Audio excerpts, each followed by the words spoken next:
Alors bonjour tout le monde, vous utilisez les grelogues pour sécher du maïs à 25% et moins. Donc 25% vraiment le maximum. Donc pour ceux qui sèchent du maïs, on appelle ça technique pressure cure. Donc vous avez un silo avec beaucoup de ventilation. Donc vous rentrez votre maïs et vous mettez ça mis en silo manuel pendant 2 à 3 semaines. Le grain va sécher du bas vers le haut. Puis quand sur le dessus, vous allez voir que vous allez pouvoir marcher puis vous enfoncer dans le grain. C'est que l'humidité a passé au travers. Donc, le dessus va passer probablement de 25 à 20-22.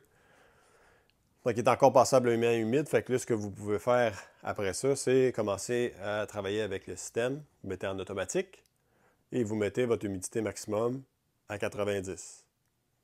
Puis progressivement, vous la baissez. 85, 80.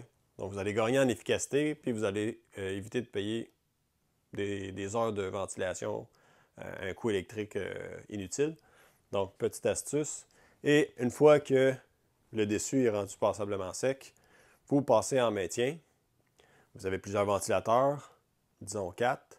Donc, une fois que le travail de séchage est fini, vous travaillez avec un ventilateur, avec le système, en automatique, et vous suivez la charte qui vient avec l'équipement pour ajuster à 14,5 d'humidité. Donc, quand vous séchez avec un silo pressure cure, le dessous va être beaucoup plus sec.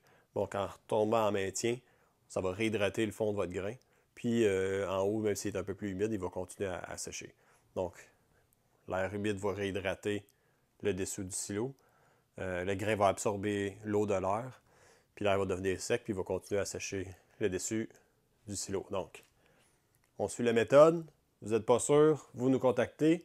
Numéro à l'écran, par téléphone ou par courriel. Et d'ici là, bonne saison.